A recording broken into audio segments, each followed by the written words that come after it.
Students, hope so you all are fine and doing well. Today we will discuss some important MCQs. First we will discuss chapter wise and then we will discuss a whole book. So let's start.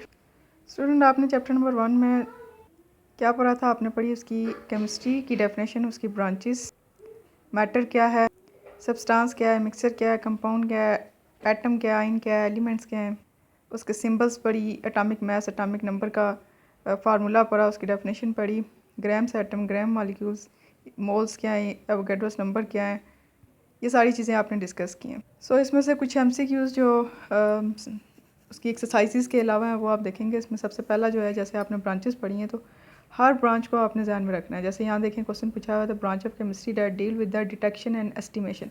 तो chemistry की कौन सी branch है जो कि किसको detect करती है, detection और एस्टिमेशन के रिलेटेड है। तो आपको पता है कि ऑर्गेनिक केमिस्ट्री नहीं है, बायो केमिस्ट्री नहीं है, इनऑर्गेनिक केमिस्ट्री नहीं है, बल्कि कौन सी ब्रांच है वो एनालिटिकल केमिस्ट्री।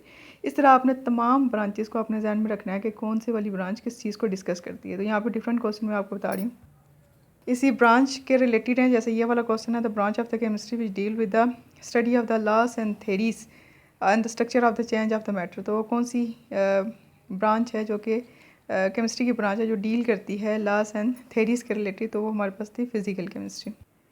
इसी तरीके से देखें, ये भी ब्रांच ऑफ केमिस्ट्री है, लेकिन यहाँ पे उन्होंने लिखा नहीं है ब्रांच ऑफ केमिस्ट्री, लेकिन आपको पता है the study of the nuclear reaction और रेडिएशन जो है emitted during this reaction and there uses किस में हम स्टडी कर रहे थे? वो हम न्यूक्लियर केमिस्ट्री में स्टडी कर रहे थे। तो इसका आंसर भी होगा न्यूक्लियर केमिस्ट्री।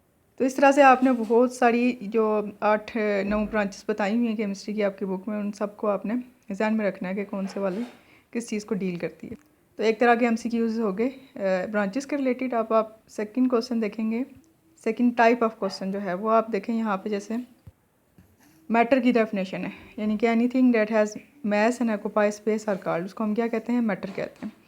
फिर मैटर की टाइप आपने पढ़ी थी कि इम्प्योर फॉर्म को हम क्या कहते हैं? मिक्सचर, और प्योर फॉर्म को हम क्या कहते हैं? सब्सटेंस। इसी तरीके से मैंने आपको बताया था कि एलिमेंट्स की सिंबल्स हैं वो कुछ आपने याद करनी है। तो कुछ इंपॉर्टेंट सिंबल्स आपने उस टेबल से जो आपकी बुक पे दिया हुआ है एलिमेंट्स का, उसमें आपने देखनी है। जैसे इसने यहाँ पे पूछी हुई सिंबल ऑफ टंगस्टन क्या है, तो उसकी क्या होती है? डब्ल्यू। आप टंगस्टन से आपने टी पे टिक नहीं करते ना, बहुत सारे एलिमेंट ऐसे हैं जो कि जो जैसे उनका नाम होता है वैसे ही उनकी सिंबल नहीं होती है। जैसे पोटेशियम जो है उसकी सिंबल आप देखेंगे तो के है। इसी तरीके से सल्फ़र है तो उसके नाम के साथ ही रिलेटेड है, उसकी एस हो जाएगी। ऑक्सीजन है तो वो हो जाएगी। तो कुछ एलिमेंट के सिंबल्स आपने देख लेनी है। अच्छा, उसके बाद आपने एलिमेंट्स की टाइप पढ़ी थी। जैसे यहाँ पे क्वेश्चन पूछा हुआ है, the elements having the dull surface and bad conductor of the heat and electricity. तो उसको क्या कहते हैं? मेटल, नॉन मेटल या मेटलाइट्स या फिर ऑल ऑफ दिस। तो हम क्या कहते थे? जिसकी डल सरफेस थी उसको हम क्या कहते थे? Non metal. और जिनकी शाइनिंग सरफेस है उसको हम क्या कहते हैं? मेटल। और जिन के अंदर दोनों प्रॉपर्टीज़ होती हैं मेटल एंड नॉन मेटल की, उनको हम क्या कहते हैं? मेटलाइट्स। तो 3 एमसीक्यूज़ आपके इस तरह के हो गए। नेक्स्ट क्वेश्चन आप देखेंगे, तो by mass water has hydrogen and oxygen in the fix ratio of. तो उनकी रेशो क्या है? तो इसकी रेशो के लिए इसका फार्मूला आपको याद रखना पड़ेगा। जैसे यहाँ पे देखें तो वाटर का फार्मूला आता है H2O, और आपको पता है कि एक हाइड्रोजन का जो मैस है वो कितना होता है? 1। तो 2 का कितना हो गया? 2। और एक ऑक्सीजन का मैस कितना होता है? 16। तो अगर आप इसकी रेशो देखें तो ये बनती है 2:16। अब मैथ के रूल के मुताबिक आपको पता है ये दोनों एक टेबल से कट रहे हैं। जैसे 2 1 जार 2, 2 8 जार 16। तो रेशो क्या बनी? 1:8।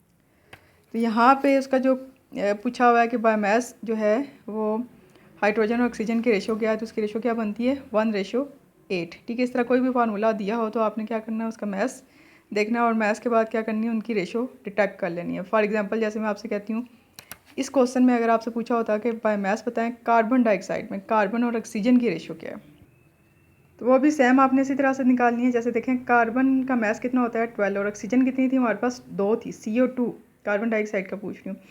तो ऑक्सीजन 2 है, तो एक ऑक्सीजन का 16 तो 2 ऑक्सीजन का कितना बन गया? 32। अब आपने सेम उसी तरीके से क्या करना है? एक टेबल से इनको काटते जाना है अनटिल के वो कट ना सकें।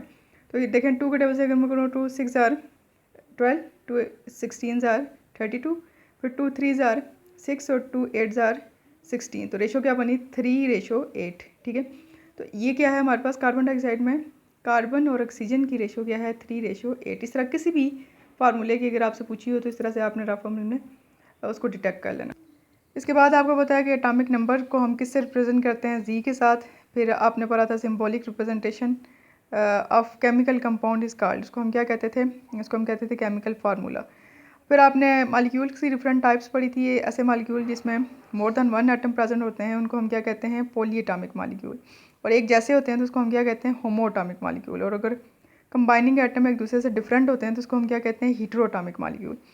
इसी तरीके से मालिक्यूलर मास ग्लूकोज का पूछा हुआ है तो आपने क्या करना है, एक कार्बन का कितना है 12 मल्टीप्लाइड बाय 6, एक हाइड्रोजन का कितना है 1 मल्टीप्लाइड बाय 12, इसी तरह एक ऑक्सीजन का कितना है 16 मल्टीप्लाइड बाय 6। ओवरऑल हमारे पास क्या आ जाएगा 180 माइक्रोन।